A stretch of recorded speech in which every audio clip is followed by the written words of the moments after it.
Hello everybody, welcome to another Nephilim build. Today we're going to serve our goddess girlfriend as Cleanrot Knight Finlay. As always, keep in mind that these videos are about capturing the spirit of the character rather than capturing their abilities perfectly. With that said, let's start with ability scores. Using point buy will make strength and charisma 15. Finlay had the charm to pull Malenia and the muscles to carry her cross country. And before anyone says anything, no, we do not have proof that they were lovers, but if thousands of lesbians point at two women doing something and say, that's the most lesbian thing I've ever seen, then they're probably lesbians. Make Constitution 13 to help resist the Scarlet Rot, and then make Wisdom and Intelligence 10. Lastly, with up Dexterity, Cleanrot Knights aren't very agile. For species, we don't actually know what Finlay is, but she's probably human. We'll get Resourceful, take Survival for cross-country hiking, and the Tough Feat. We'll make a custom background because none of the pre-built ones let us select Strength, Charisma, and Constitution. I'll also take Religion and Medicine for Rot Goddess Worship, Painter Supplies for Giggles, and the Magic Initiate Wizard Feat. I'll use this to take Prestidigitation for effects, and both Poison Spray and Ray of Sickness to spread some rot. Moving on to class, we're going to start off as a fighter.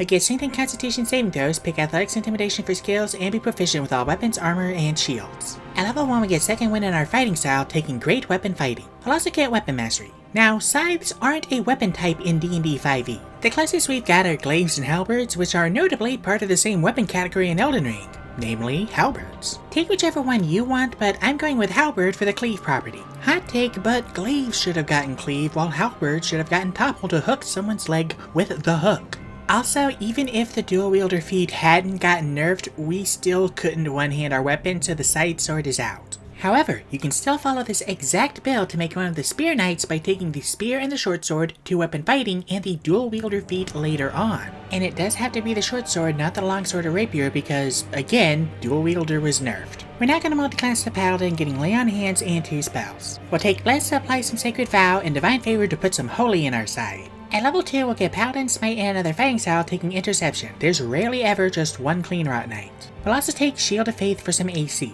At level 3, we'll get Channel Divinity and our Sacred Oath, taking the Oath of Glory. I can't remember if Vati did a video on these ladies, but I'm pretty sure they're just there for the glory of Malenia. We'll get Inspiring Smite and Peerless Athlete, and then get Guiding Bolt and Heroism from our Oath. Finlay gives a buff when you summon her that gives health regen, and Guiding Bolt will be the Ring of Light attack. We'll also take Compelled Duel to 1v1 a bitch. At level 4, we'll take the Great Weapon Master Feat, bumping Strength. If you're making the Spear Knight, this is where you take Dual Wielder instead. We'll also draw a blank. Back to Fighter, at level 2 we'll get Action Surge and Tactical Mind, and at level 3 we'll get our Martial Archetype. We're going to take Champion for improved critical. Back to Paladin, at level 5 we'll get Extra Attack and Faithful Steed, just ignore this. We'll also get Enhanced Ability and Magic Weapon from our Oath and take Aid for more HP. We'll also swap our blank for Warding Bond to propose to Malenia. At level 6 we'll get Aura Protection, and level 7 we'll get Aura of Alacrity. We'll also take Protection from Poison to resist the Scarlet Rot. At level 8 we'll take the Polar Master Feat, Rounding Strength. This feat will apply regardless of whether you're making Finlay or a Spear Knight. At level 9 we'll get Abjure Foe as well as Haste and Protection from Energy from our Oath. That buff Finlay gives also gives fire damage reduction.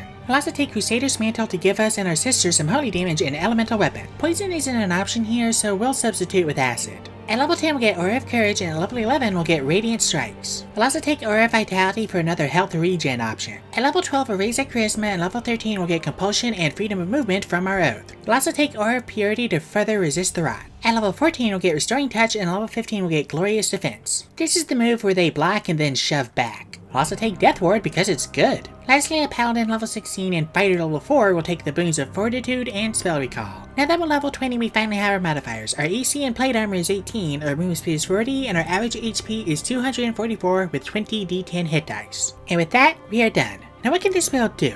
To start, we've got everything typical for a Paladin. Lots of radiant damage, great AC and HP, and healing. We're also great in doubles and in squads with buffs that affect us and our partner. Cleave and Great Weapon Master help make us jump resistant, and Glorious Defense and Polar Master help give us more attacks to keep up the offensive. The inclusion of Guiding Bolt means we're even a threat at range. For weaknesses, our deck saves could be better, and we've got a lot of spells with concentration. We also use Defeat to get poison damage, which has pretty much always been weak in 5e. And that's pretty much it. Finlay's honestly one of the better Spirit Ashes in the game. She just gets overshadowed by Tish and the Mimic tier. But what else would you expect from a baddie bad enough to pull a goddess? Thank you guys so much for watching. If you'd like to support my channel, there's a link to my Patreon down in the description. $1 a month gets you 2-day early access to my videos and access to all of my homebrew content. Let me know what you thought of this video down in the comments, and I'll see you all next time when I make the Sword and Shield Hunter from Monster Hunter.